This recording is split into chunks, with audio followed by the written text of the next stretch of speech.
Nós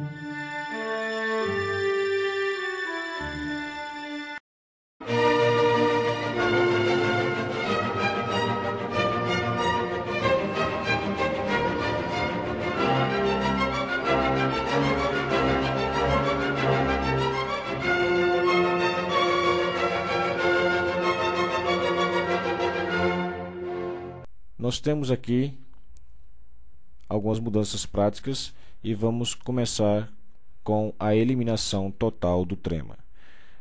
Para quem não se lembra, o trema é um sinal colocado em cima da letra U e tinha a função de que essa letra fosse pronunciada. É o que observamos nas palavras pinguim, 50, aguentar e tranquilo. Observe que antes usávamos trema nas sílabas gué, qué, gui e qui quando o U fosse pronunciado, de forma que, com a presença do trema, eu teria o som pinguim. Observe, guim e não pinguim. E pinguim ficaria um tanto engraçado, né? Como existiria no açougue 10 kg de linguiça por R$50 e se ganhava um pinguim de presente para pôr na geladeira. Hoje, o bom senso, de acordo com a nova regra ortográfica, falará para você. Embora que não haja mais o trema, você falaria então pinguim, sem precisar de um sinal específico. Bom, uma outra mudança específica refere-se aos acentos dos ditongos abertos. Houve redução desses ditongos, ok? Mas antes, que tal explicarmos ou nos lembrarmos um pouco o que seria esse ditongo? Observe, ditongo é o encontro de uma vogal mais uma semivogal, ou o contrário, uma semivogal mais uma vogal, em uma mesma sílaba da palavra. É bom lembrar que vogal é um som forte, enquanto semivogal é o som do I e do U sendo pronunciado fracamente, não chegando nem a ser uma vogal. E também não custa lembrar que a cada vogal teremos uma sílaba. Já a semivogal, que é o som do I e do U fraco, não pode constituir uma sílaba em uma palavra. Ela sempre fica junto com a vogal. E quando isso acontece, nós temos um fenômeno chamado ditongo. Ao contrário do que muitos afirmam, e muitos se enganam por isso, o ditongo não é o encontro de duas vogais, ok? Duas vogais nunca poderão se encontrar na mesma sílaba. Vamos dar exemplo disso. Veja, eu tenho aqui boi. O O, ele é forte. O I, ele é fraco. Ninguém fala boi. Observe que o I, sendo fraco, ele não constitui uma sílaba à parte. Ele estará junto do O. Portanto, aqui nós temos uma sílaba só na palavra, e quando a palavra é formada por apenas uma sílaba, nós temos aqui uma palavra monossílaba. Já a palavra denúncia,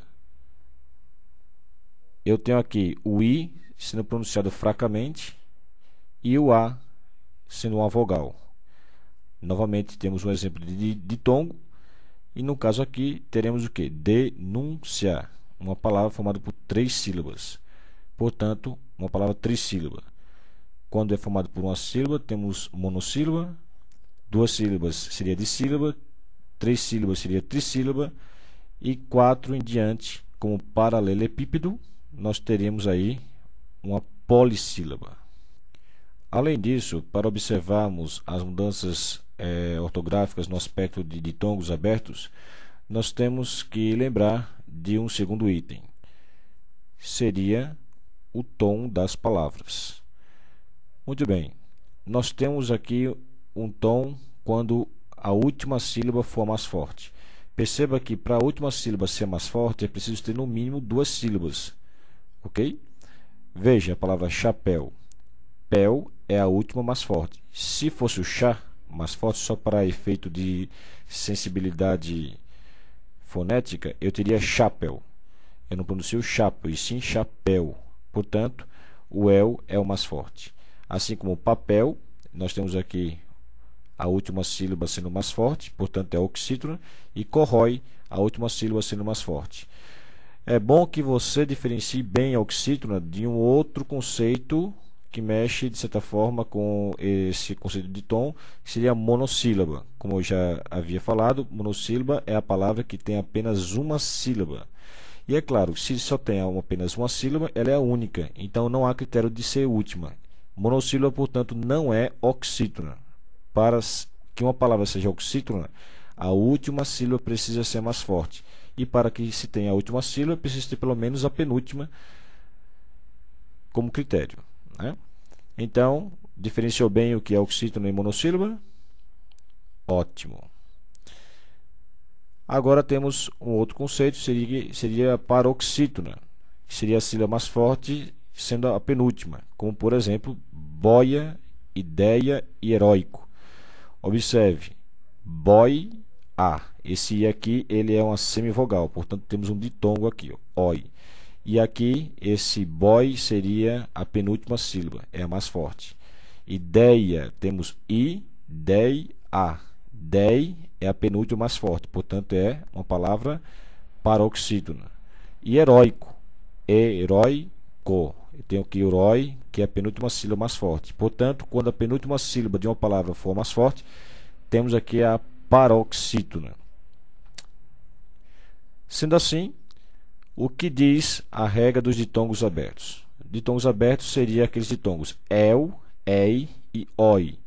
Como a gente vê aqui em oi, né, de boia, ideia, né, ei e heróico, oi. Antes usávamos acento nesses três tipos de ditongos. Isso aqui não é igual aos ditongos fechados, como eu. Não seria eu, ei e ui. Seria el, ei e oi.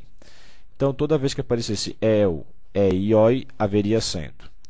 E agora, o que diz a nova regra dos ditongos? Esses três tipos de ditongos abertos não poderão mais ser acentuados se a palavra for paroxítona, ou seja, se elas forem sílabas mais fortes dentro do aspecto de paroxítona, você não põe mais acento. De modo que, se elas vierem em forma de monossílaba ou oxítona, então haverá acento. Veja, el, eu posso pôr acento naturalmente em céu, que é uma palavra monossílaba, e chapéu, que é uma palavra monossílaba. Já na palavra ideia, isso não vai ocorrer porque ela é paroxítona. Então, quando for paroxítona, não põe acento. Prosseguindo, ei, mesmo princípio, papéis é oxítona, não tem problema, pode pôr acento, continua com acento. E painéis, oxítona, continua com acento. Oi, nós temos aqui dói, que é uma monossílaba, continua com acento. E corrói, nós temos aqui uma oxítona. Agora, imagina, por que boia não pode mesmo ter acento? Porque ela é uma paroxítona. Assim como joia não pode mais pôr acento, porque ela é paroxítona. E para reforçar, a palavra ideia não pode ter acento mais, porque ela é uma paroxítona. Essa, portanto, é a segunda mudança significativa do novo acordo ortográfico.